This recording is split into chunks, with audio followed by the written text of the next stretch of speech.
नमस्कार विद्यार्थी मित्रांनो, MPSC विक्ट्री या आपल्या यूट्यूब चॅनलमध्ये तुमचं खूप स्वागत आहे.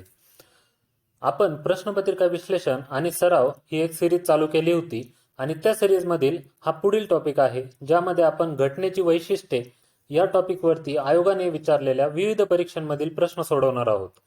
याचा फायदा आपल्याला येणाऱ्या कंबाईन परीक्षा किंवा राज्यसेवेच्या मुख्य परीक्षा यामध्ये होऊ शकतो. त्यामुळे तुम्ही हे लेक्चर शेवटपर्यंत पहा आणि जर तुम्ही मागचे लेक्चर पाहिले नसतील तर ते अवश्य पहा, कारण त्यामध्ये मी तुम्हाला डिटेल स्ट्रॅटेजी सांगितलेली आहे. ही स्ट्रॅटेजी तुम्हाला खूप जास्त उपयुक्त होईल. तर तुम्ही इथे माझ्याबद्दल वाचू शकता. हा मी आहे. तर आजच्या लेक्चरमध्ये आपण काय शिकणार आहोत? जुन्या प्रश्नपत्रिकेचं विश्लेषण कसं करायचं, हे करत असताना इलिमिनेशन सिस्टीमचा प्रभावी वापर आपण कसा करणार, आणि लास्ट बट नॉट लिस्ट आपलं समरी आणि रिव्हिजन, म्हणजे तुमचे जे काही प्रश्न केलेत त्याची परत उजळणी होऊन जाते आणि ते तुमच्या कायमस्वरूपी लक्षात राहतात. म्हणजे माझे जे काही लेक्चर आहेत तर त्यांचे वैशिष्ट्य हेच आहे की तुम्ही ते लेक्चर पाहिल्यानंतर तुमचे जे काही आयोगाने विचारलेले प्रश्न आहेत ते साधारणतः डायरेक्ट पाठच होऊन जातील. म्हणून तुम्ही हे लेक्चर अजिबात मिस करू नका. ह्याचा तुम्हाला खूप जास्त फायदा होणार आहे. जेव्हा तुम्ही परीक्षा देणार तेव्हा तुम्हाला हे आठवेल की मी ह्या गोष्टी तिथे सांगितल्या होत्या आणि तुमचे प्रश्न बरोबर येणार आहेत. म्हणून हे लेक्चर अजिबात चुकवू नका. तर आपण आता लेक्चरला सुरुवात करूयात. तर हे पहा, टॅक्स असिस्टंट 2016चा प्रश्न होता. प्रश्न वाचूयात. राज्यघटनेच्या कार्याचे पुनर्विलोकन करणाऱ्या राष्ट्रीय आयोगाबाबत NCRWC national commission to review working of the constitution okay याबद्दल खालील विधाने विचारात घ्या. तर आता तुम्ही प्रश्न पाहिलेला असेल, तुम्ही व्हिडिओ पॉज करून ह्याचे आन्सर देऊ शकता आणि मग नंतर आपण याचं एक्सप्लेन तर करणारच आहोत. ओके, तर पहा आता ऑप्शन काय दिलेत की त्याची नेमणूक राष्ट्रपतीद्वारे फेब्रुवारी 2000 मध्ये करण्यात आली होती. हे विधान काय आहे? बरोबर आहे, ते 2000 मध्येच त्याची स्थापना होती. त्यात 11 सदस्यांसह त्याचे प्रमुख कोण होते? SN वेंकटचलैया, हे पण बरोबर आहे. त्यानंतर तिसरं स्टेटमेंट होतं, त्याचा अहवाल 31 मार्च 2002 ला सादर करण्यात आला. हे विधान काय आहे? ते पण बरोबर आहे. आणि त्याने 249 शिफारसी केल्या. बरोबर. म्हणून काही गोष्टी आपल्या ह्या लक्षात राहिल्या पाहिजे. असे जे काही कमिशन्स असतात त्यावर आयोग प्रश्न विचारते आणि हे जे कमिशन आहे ते महत्वाचं. म्हणून ह्याचे जो काही डाटा आहे तो तुम्ही इथेच लक्षात ठेवा की 2000 मध्ये त्याची स्थापना होती. 2002 ला त्याने अहवाल दिला. त्याचे अध्यक्ष कोण होते? वेंकटचलैया होते. ओके, या गोष्टी तुम्ही लक्षात ठेवा. आणि 249 शिफारसी केल्या. कधी कधी आयोग यावर प्रश्न विचारतं की पंची कमिशन, तुमचं सरकारी कमिशन यांनी किती शिफारसी केल्या, असं पण आयोग विचारू शकतं. म्हणून तुम्ही मला कमेंट बॉक्समध्ये सांगा की पंची कमिशन आणि सरकारी कमिशन यांनी किती रिकमेंडेशन दिलेले आहेत आणि हे कधी फॉर्म झाले होते. ओके, तर याचं उत्तर काय येईल? अ, ब, क, ड बरोबर. पुढे जाऊयात. PSI मुख्य 2017ला प्रश्न विचारला होता की भारताचे स्वातंत्र्य आणि अखंडता टिकून ठेवण्यासाठी घटनाकारांनी भारतीय संघराज्यात काय केलं होतं? ओके, काय सांगितलं त्यांनी? भारताचं स्वातंत्र्य आणि अखंडता टिकून ठेवण्यासाठी. तर ऑप्शन वाचूया. केंद्राला अधिक अधिकार दिले आहेत. ओके, तर तुम्हाला माहिती आहे की आपल्या इथे ही सेंट्रलायझेशन टेंडन्सी आहे. सेंट्रलायझेशन टेंडन्सी म्हणजे काय की केंद्राकडे सध्या जरी पाहिलं तरी जास्त अधिकार आहे ॲज कम्पेअर टू राज्यांच्या. परत घटक राज्यांना अधिक अधिकार दिले आहेत. तर हे विधान एकमेकाला कॉन्ट्राडिक्टरी आहे. तुम्हाला कळत असेल की जर केंद्राला अधिकार दिले तर घटक राज्यांना नसू शकतात. म्हणून जर आपण ऑप्शन पाहिलं की जिथं अ आणि ब एकत्र आहेत तर ते ऑप्शन चुकीचे असू शकतात. बरोबर. मग तसं काही ऑप्शन आहे का? तर इथे तर तसा ऑप्शन दिलेला नाही. म्हणजे कधी कधी जर तुम्ही सोडवत असाल तर पाहायचं की कोणते ऑप्शन एकमेकाला अपोज दिलेले आहेत, ते एका ऑप्शन मध्ये येऊ शकत नाही. म्हणजे जर सपोज इथं त्यांनी एखादा ऑप्शन दिला असता अ आणि ब, तर हे चुकीचा ऑप्शन झाला असता, तो आपण इलिमिनेट केला असता. का? कारण हे एकमेकाला कॉन्ट्राडिक्टरी आहेत. पुढे काय? आता राष्ट्रपतींना अधिक अधिकार दिले. तर आपण पाहिलं होतं की राष्ट्रपती हे नुसते डी ज्यूर आहेत. डी ज्यूर म्हणजे काय? नाममात्र अध्यक्ष आहेत. ओके, नाममात्र आहेत म्हणून त्यांना अधिकार भेटण्याची काही पॉसिबिलिटी आहे का? तर तशी काहीच नाहीये. ते फक्त त्यांच्या नावाने सर्व जो कारभार आहे तो त्यांच्या नावाने चालतो. आणि जास्त अधिकार कोणाला दिले? काउन्सिल ऑफ मिनिस्टर, ज्यांचे हेड कोण असतात? प्राईम मिनिस्टर, आपले पंतप्रधान. तर हे पण विधान चुकीचं होतं, बरोबर. आणि मुख्यमंत्र्यांना अधिक अधिकार दिले आहेत. तर ऑब्व्हियसली मुख्यमंत्र्यांनी इथं अधिकार देण्याचा काही संबंधच येत नाही, कारण आपल्याला कशाचे रिलेटेड विचारले? भारताचे स्वातंत्र्य आणि अखंडता टिकवून ठेवण्यासाठी, बरोबर. मग त्यामुळे काय येईल? ऑप्शन ए बरोबर आहे. जरी तुम्ही पाहिलं की म्हणजे खालचे नाही वाचले आणि पहिला ऑप्शन पाहिला की अ बरोबर आहे, जर तुम्ही डायरेक्ट ऑप्शनकडे गेला तर कोणत्या ऑप्शनमध्ये अ बरोबर दिसतोय? तर फक्त हाच ऑप्शन आहे. त्यामुळे बाकीचे एलिमिनेट होऊन जातील. त्यामुळे मोठा क्वेश्चन दिसला म्हणून लगेच घाबरून नाही जायचं, कारण आपल्याला ह्याचं उत्तर डायरेक्ट ऑप्शनवरून पण सोडवता येतं. आणि क्वेश्चन जेवढा लेंदी असतो तेवढे त्याचे ऑप्शन काय असतात? एकदम इझी असतात. म्हणून घाबरायचं नाही आणि पहिले ऑप्शन कट करायला पाहायचं. पुढे पहा, राज्यसेवा मुख्य 2015ला प्रश्न विचारला होता की खालील विधानांचा विचार करा. विधान पाहूयात. डॉक्टर राजेंद्र प्रसाद हे नियम समितीचे अध्यक्ष होते. तुम्ही जर आपलं मागच्या क्वेश्चनचं विश्लेषण पाहिलं असेल, जे काही आपण मागचे लेक्चर केले त्यामध्ये आपण ह्या गोष्टी पाठ केल्या होत्या की राजेंद्र प्रसाद जे होते ते कोणकोणत्या कमिटीचे अध्यक्ष होते? तर त्यांच्याकडे फ्लॅग कमिटी, बरोबर, नियम म्हणजे रूल कमिटी होती, त्यानंतर स्टाफ कमिटी होती, बरोबर. ह्या गोष्टी आपण लक्षात ठेवल्या होत्या.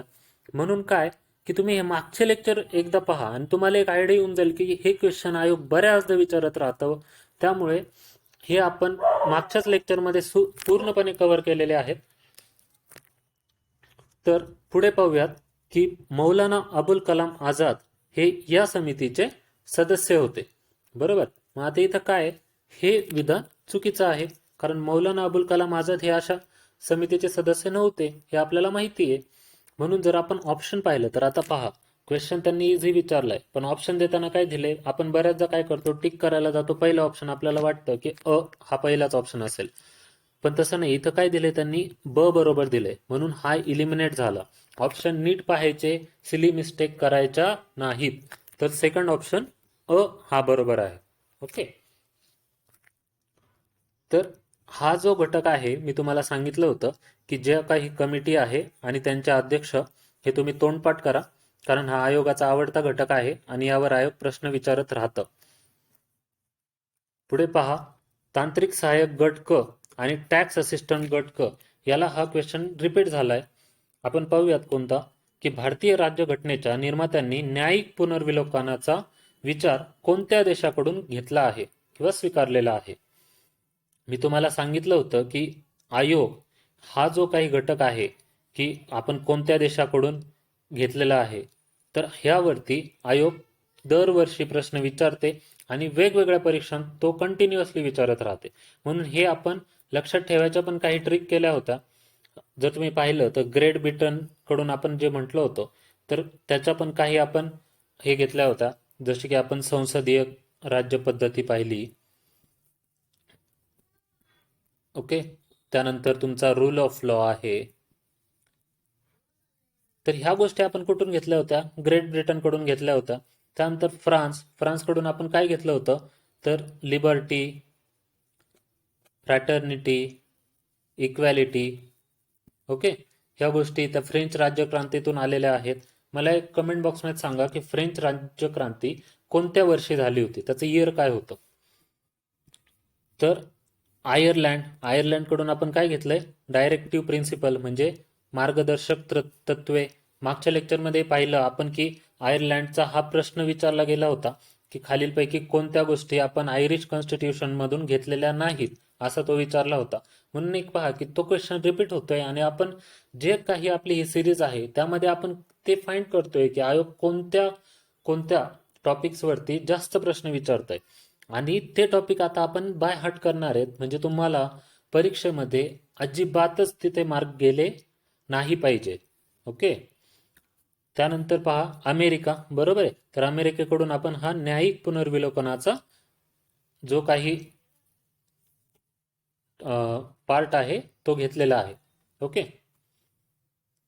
पुढे पाहूयात, राज्यसेवा मुख्य 2016 चा प्रश्न आहे की खालील दोन पैकी कोणते विधान चूक आहे? सर्कल केलं. ओके, हे चूक विचारलंय, हे विसरायचं नाही. तर पहिलं विधान पहा, शासन आणि जन अधिकारी हे नियमात कायदेशीर प्रक्रियेपासून मुक्त आहेत. जरीही आपल्याला माहिती आहे की कोणताही अधिकार आपल्या इथे काय आहे, जर तुम्हाला काहीच माहित नसेल की अधिकाऱ्यांना हे कायदेशीर प्रक्रियेपासून मुक्त आहेत की नाही आहेत, तर यासाठी एक थोडासा एक्झाम्पल लावायचे की पहा, आता काय आपला आर्टिकल 14 पाहिलं तर ते काय, इक्वॅलिटी बिफोर लॉ आणि इक्वल प्रोटेक्शन ऑफ लॉ. त्यात ते काय सांगतं की सगळे हे कायद्यासमोर समान आहेत. बरोबर. मग जर ते म्हणते सगळे समान आहेत, तर मग त्यात ह्यांना एक्सेप्शन कसं काय असू शकतं, बरोबर ना. म्हणून काय होतंय, हा ऑप्शन चुकीचा आहे. हे आपण कसं बाय लॉजिक वापरलं आणि सॉल्व्ह केलं. पुढचा पहा, कायद्याचे राज्य हे तत्व भारतीय संविधानात अंतर्भूत आहे. तर हे बरोबर आहे. कायद्याचे राज्य म्हणजे रूल ऑफ लॉ. बरोबर. हे आपण आत्ताच पाहिलं मागच्या प्रश्नामध्ये की ते आपण ब्रिटनकडून घेतलंय रूल ऑफ लॉ. बरोबर.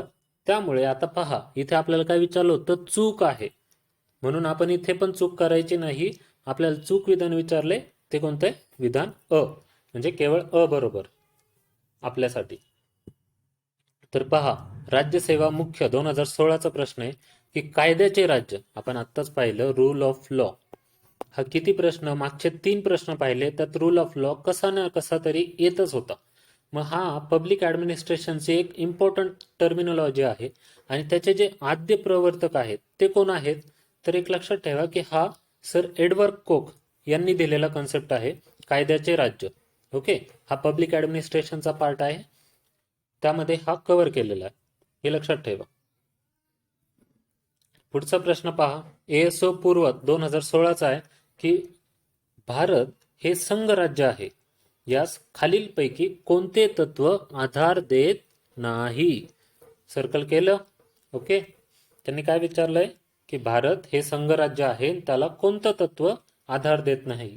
म्हणजे जे संघ राज्याची जी काही वैशिष्ट्ये आहे ती आपल्याला माहीत असणं खूप गरजेचं. संघ राज्य म्हणजे काय, सेंटर आणि स्टेट हे दोघं मिळून काय करतात, देश चालवतात. असं नाही की फक्त केंद्राच्याच हाती पूर्ण सत्ता आहेत. बरोबर. मग आता सपोज तुमची ही वैशिष्ट्ये पाठही नसतील, तर आपण ऑप्शन वरून जाऊ शकतो का, तर ते थोडक्यात पाहूयात.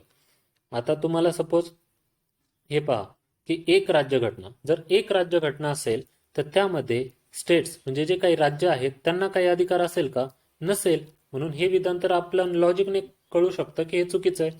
पुढचं पहा, राज्यघटनेची सर्वोच्चता. आता राज्यघटनेची सर्वोच्चता ह्याचा अर्थ काय होतो की फेडरेशनमध्ये काय सुप्रीम असतं, तुमची राज्यघटना. विदाऊट राज्यघटना तुमचं काय होऊ ते फेडरेशन हे एक्झिस्टन्स मध्येच येऊ शकत नाही. बरोबर. कारण त्यात प्रत्येकाचे जे काही अधिकार वगैरे आहेत ते वेल डिफाईन्ड असतात. जर आता पुढचं पाहिलं 3, तर द्विगृही कायदेमंडळ, बाय कॅमेरलिझम. द्विगृही म्हणजे कोणतं, आपल्या इथं काय, लोकसभा आणि राज्यसभा. म्हणजे आता बघ, लोकसभेमध्ये तर पाहिलं तर ते केंद्राच्या रिलेटेड थोड्या गोष्टी येतात, पण राज्यसभा ह्याच्या नावातच आहे राज्य, म्हणजे राज्यांना इथं काहीतरी अधिकार आहेत, म्हणून ते राज्यसभा. बरोबर. म्हणून हे संघ राज्याचं तत्व फॉलो करतं. आणि न्यायालयीन पुनर्विलोकन हा पण काय तत्व आहे, ते तर ज्युडिशियल रिव्ह्यू, म्हणजे सपोज केंद्राने जर काही जाचक अटी लावल्या किंवा प्रेसिडेंट रूल लावला, मग ते चेक करण्याचा राज्यांना परत अधिकार आहेच ना. राज्य काय करू शकतात की ज्युडिशियरीमध्ये अप्लाय करू शकतात, किंवा एखादं जर जजमेंट दिलं तर त्यावरती ते ज्युडिशियल रिव्ह्यू साठी पण अप्लाय करू शकतात. बरोबर. म्हणून हे पण तत्व बरोबर आहे. म्हणून यात कोणतं तत्व याला आधार देत नाही, तर एक राज्य घटना तो आधार देत नाही. बरोबर.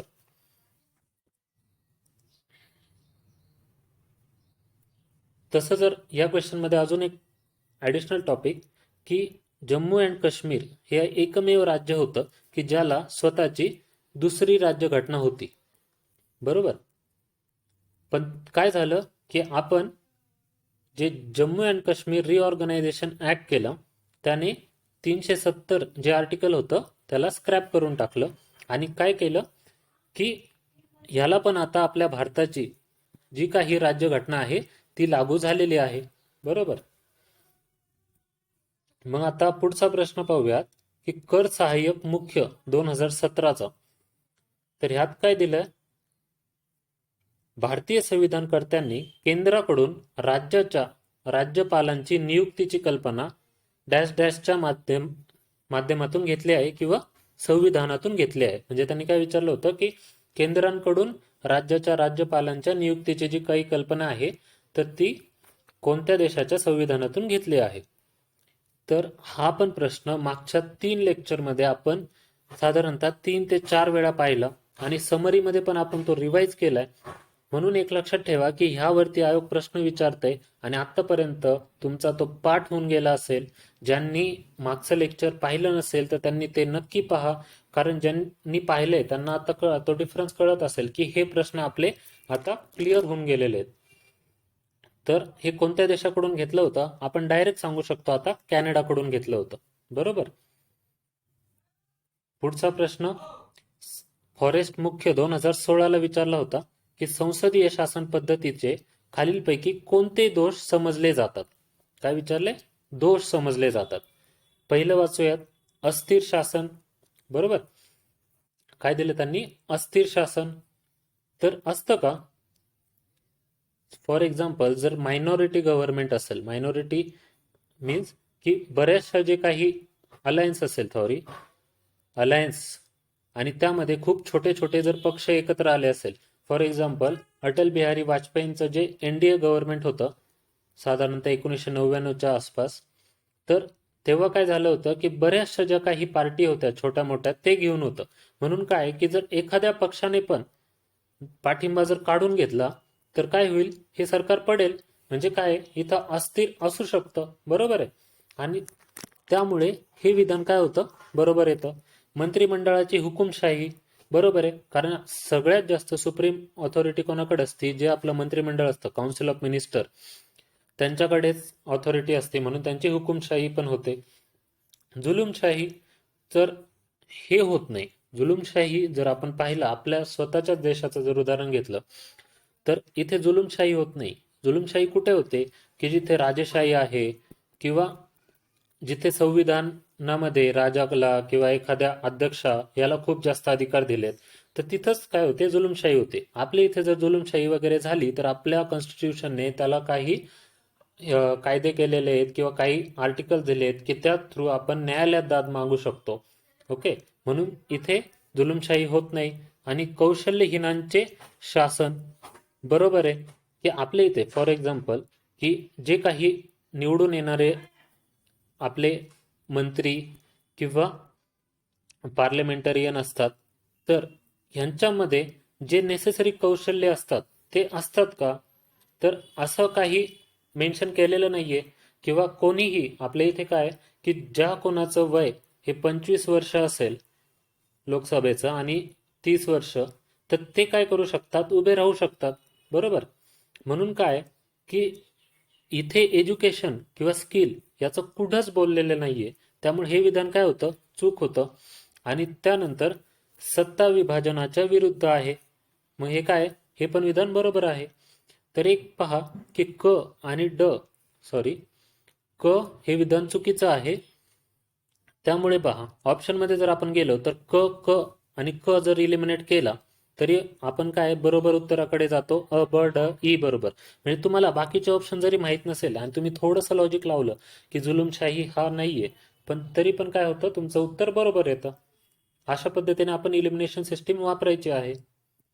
पुढचं पहा, STI मुख्य 2016चा प्रश्न आहे की भारतीय संविधानामध्ये ब्रिटिश संविधानातून कोणती तत्वे स्वीकारण्यात आली आहे. पहा पुन्हा काय आलं आता, ब्रिटिश संविधान आहे त्यातून आपण कोणकोणत्या गोष्टी घेतल्या. मागचाच आपण प्रश्न पाहिला होता तो पण ब्रिटिश संविधाना रिलेटेड होता आणि आपण तिथे पण हे डिस्कस केलं होतं. म्हणजे काय, तुम्हाला यावरून एक पॅटर्न कळेल की क्वेश्चन थोडासा फक्त चेंज करून काय होतंय, रिपीट होतोय. तर पहा, राज्याची नीती निर्देशक काय तत्वे, तर हे होतं का, नव्हतं. त्यानंतर स्वातंत्र्य, समता, बंधुता, हे मी तुम्हाला सांगितलं होतं फ्रान्स या देशाकडून हे घेतलेलं आहे. बरोबर. त्यानंतर कायद्याचे राज्य, हे आता आपलं पाठ होऊन गेलं, कारण मागच्या 3 ते 4 प्रश्नांमध्ये हे विचारलंय की कायद्याचे राज्य आपण ब्रिटनकडून घेतलं. आणि त्याच्या आपण हे पण पाहिले की ज्यांनी आद्य प्रवर्तक कोण होते, एडवर्ड कोक हे लक्षात ठेवायचं. ओके. आणि त्यानंतर काय की कायदा निर्मिती प्रक्रिया. ओके.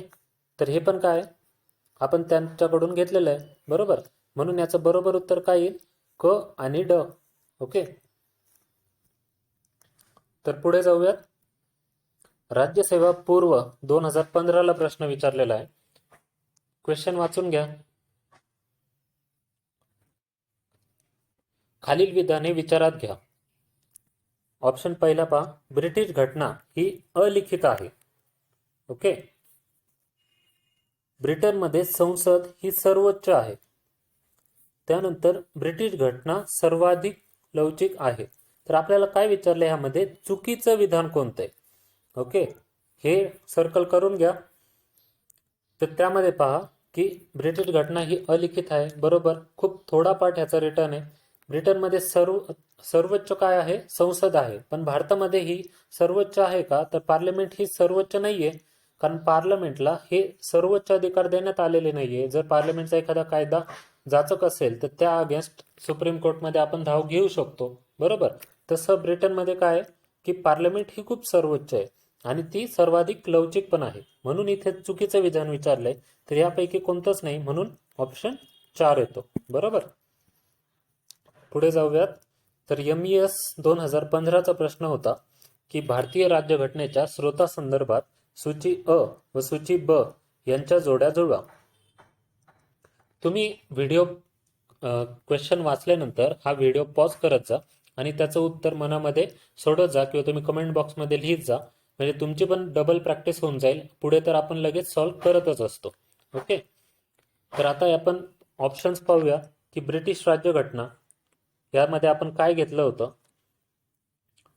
तर पहा, उपराष्ट्रपतीचे पद हे आपण नाही घेतलेलं. संसदेच्या दोन्ही सभागृहांची संयुक्त बैठक. जर तुम्ही मागच्या लेक्चरमध्ये पाहिलं असेल, मी सांगितलं होतं जे काही संयुक्त गोष्टी आहेत, म्हणजे तुमचं जॉईंट सिटिंग असेल, ओके, इंटरस्टेट ट्रेड असेल, तर ह्या सगळ्या जे काही संयुक्त गोष्टी आहेत त्या आपण ऑस्ट्रेलियाच्या गव्हर्नमेंटकडून घेतल्या. मागच्या लेक्चरमध्ये ज्यांनी पाहिलं असेल त्यांच्या हे लक्षात राहिलेलंच असेल. म्हणून तुम्ही जर नसेल पाहिलं तर ते पहा. त्यानंतर मार्गदर्शक तत्वे हे आपण मागच्याच प्रश्नांमध्ये पाहिलं होतं की मार्गदर्शक तत्वे हे आपण आयर्लंडचं जे काही गव्हर्नमेंट आहे किंवा संविधान आहे त्याच्यामधून हे घेतलेलं आहे. त्यानंतर अमेरिकेची राज्यघटना, तर यातून आपण काय घेतलंय की उपराष्ट्रपतीचं जे पद आहे ते तिकडून घेतलेलं आहे. आणि म्हणून बरोबर काय उत्तर येतं की ब्रिटिश राज्यघटना ही आपण कॅबिनेट व्यवस्था इथून घेतलंय. आयर्लंडकडून आपण मार्गदर्शक तत्वे आणि ऑस्ट्रेलियाकडून संसद. म्हणून याचा ऑप्शन काय येईल? अचं जर 4 पाहिलं तर हे ऑप्शन 2 पहिलेच एलिमिनेट होऊन जातात. बचं 3 इथं दिलंय, इथे पण 3 दिलंय. त्यानंतर कचं 2. आता कचं काय आहे? ऑस्ट्रेलियाची जी राज्यघटना आहे ती आपण 2 संसदेची संयुक्त बैठक. बरोबर. म्हणून हे बरोबर आहे. म्हणून ऑप्शन काय येईल? 1 बरोबर. पुढचा प्रश्न टॅक्स असिस्टंट 2015चा आहे की राज्यघटनेतील तरतुदी व त्यांची उगमस्थाने याबाबत जोड्या लावा. तर पहा काय जोड्या होत्या की प्रस्तावना किंवा उद्देश पत्रिका हे आपण कुठून घेतलेली आहे. जर तुम्ही प्रिएम्बल पाहिलं असेल तर ते अमेरिकन जी राज्यघटना आहे त्यावरून आपण घेतलेलं आहे. म्हणून इथे 3ला याची जोडी लागते. जर तुम्ही पाहिलं अचं 3 जर पाहिलं तर असा फक्त एकच ऑप्शन आहे. म्हणून तुम्ही डायरेक्ट ऑप्शन पर्यंत पोहोचू शकता. ओके. किती फक्त तुम्ही एकच जोडी लावली तरी. जर तुम्ही हेच कंबाईनच्या वगैरे परीक्षांमध्ये टाइम नसतो तिथे जर तुम्हाला असे जर भेटलं तर पहिले जोडी लावून घ्यायची आणि लगेच ऑप्शन पाहायचा. म्हणजे तुमचं इथे काय होतो? टाइम वाचतो. कारण इथे टाइम फक्त 1 तासाचा असतो. 1 तासामध्ये क्वेश्चन कव्हर करणं खूप इम्पॉसिबल आहे. म्हणून जर तुम्ही अशा पद्धतीने जर ट्रिक वापरल्या तर काय होईल? तुमचा वेळ खूप वाचेल. आणि जे की तुम्ही जर पूर्ण प्रश्न हा जर वाचत बसले तर तुम्हाला इथे कळेल की जर एका ह्याच्यावरून पण काय होतंय? उत्तर निघतंय. म्हणून तुमचा इथे वेळ वाचलेला आहे. तर अशा काही ज्या आहेत त्या ट्रिक्स आपण इथे वापरायच्या आहेत. ओके. तर आता पुढे पाहूया की एकेरी नागरिकत्वाची पद्धत. काय विचारलं होतं आपल्याला? एकेरी नागरिकत्वाची पद्धत. तर ती कुठून घेतली आपण? UK म्हणजे ब्रिटनची जी राज्यघटना आहे त्यांच्याकडून घेतली आहे. त्यानंतर प्रबळ केंद्रयुक्त संघराज्य. तर मागच्याच प्रश्नांमध्ये हे पाहिलं होतं की ते आपण कॅनडाकडून घेतलेलं आहे. आणि राष्ट्रपतींची निवडणूक पद्धत हे पुन्हा आलेलं आहे की आयरिश राज्यघटनेकडून आपण घेतलेलं आहे. म्हणजे तुम्हाला कळले असेल की हा टॉपिक वरती किती प्रश्न विचारले जातात आणि ते बऱ्याचदा वेगवेगळ्या एक्झाम्समध्ये रिपीट होत राहतात. म्हणून हे तुम्ही कराच. पुढचा प्रश्न पाहूया.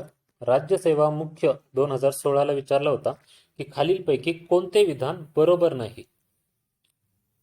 काय विचारलं? नाही. सर्कल केला. ओके. तर पहा की संविधानात अनुसूचित जाती किंवा अनुसूचित जमातीची व्याख्या दिलेली नाही.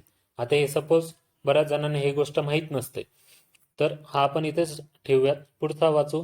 संविधानात मागासवर्गाची व्याख्या दिलेली नाही. दिली आहे का नाही हे पण आपल्याला माहिती नाही. संविधानामध्ये अँग्लो इंडियन समूहाचा अर्थ स्पष्ट केलेला आहे का नाही ते पण आपल्याला माहिती नाही. आता पुढचं पाहूया. पहिला मागासवर्गीय आयोग 1953ला बी.पी. मंडल यांच्या अध्यक्षतेखाली नियुक्त करण्यात आला. जो कोणी MPSCचा अभ्यास करतो किंवा पॉलिटीचा ज्याने कोणी अभ्यास केलाय त्याला ही गोष्ट तर माहितीच असेल की मंडल आयोग हा कधी आला होता?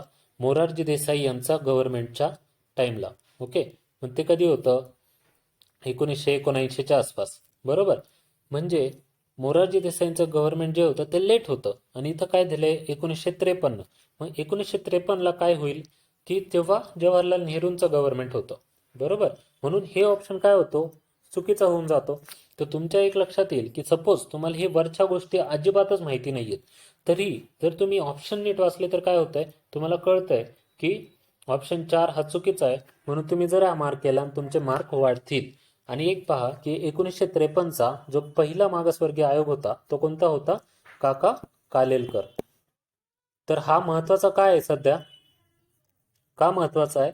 कारण सध्या NCBC जे आहे त्याला कॉन्स्टिट्युशनल स्टेटस भेटले. म्हणजे national commission for backward class याला काय भेटले? कॉन्स्टिट्युशनल स्टेटस, संविधानिक दर्जा दिलाय. त्यामुळे यावरती त्याचं जे काही बेसिक आहे आयोग पुन्हा प्रश्न विचारू शकतं. त्यामुळे ते करून ठेवा.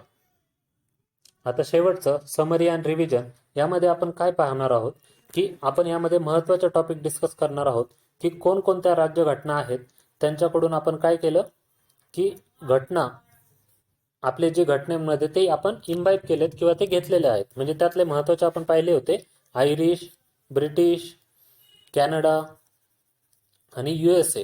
या गोष्टी तुम्ही करून ठेवा. त्याबरोबर अजून आपण काय कोणकोणत्या गोष्टी पाहिल्या होत्या की घटनेची जर वैशिष्ट्ये पाहिली त्यामधलं काय होतं? संघराज्य. संघराज्य हे आपण संघराज्याची जी काही वैशिष्ट्ये आहेत ती आपण पाहिली होती. बरोबर. त्यानंतर संसदीय शासन पद्धती याबद्दलही आपण बोललो आहोत की त्याची काही वैशिष्ट्ये आहेत. मग ती वैशिष्ट्ये कोणकोणती ते आपण डिस्कस केलं होतं की इथं बायकॅमेरलिझम असतंय. परत संसद जे आहे त्यात राज्यांना पण प्रतिनिधित्व आहे. सपोज जर संसदीय गव्हर्नमेंट आहे तर ते गव्हर्नमेंट कसं आहे ते मोस्टली अस्थिर असतं. ओके. कारण त्याला जर पूर्ण पाठिंबा नसेल तर. आणि संघराज्याची आपण वैशिष्ट्ये पाहिली होती. त्यामध्ये आपण एक रूल ऑफ लॉ कॉन्सेप्ट पाहिला होता. ओके. तो कोणी दिला होता? एडवर्ड कोक यांनी दिला होता. बरोबर. तर तुम्हाला हे आजचं लेक्चर कसं वाटलं आता ते मला कमेंट बॉक्समध्ये कळवा. आणि चॅनलला नवीन असाल तर नक्की सबस्क्राईब करा. तुम्ही MPSC विक्ट्री या टेलिग्राम चॅनलला जॉईन करा. तिथे या लेक्चरची PDF तुम्हाला भेटून जाईल. आणि अजूनही विविध ज्या काही क्विज आहेत किंवा डेली करंट अफेअर्स आहेत किंवा डिस्कशन्स आहेत हे टेलिग्रामवरती आपण करत असतो. तर चॅनलला तुम्ही अवश्य सबस्क्राईब करा. आजसाठी आपण इथेच थांबूया. थँक्यू.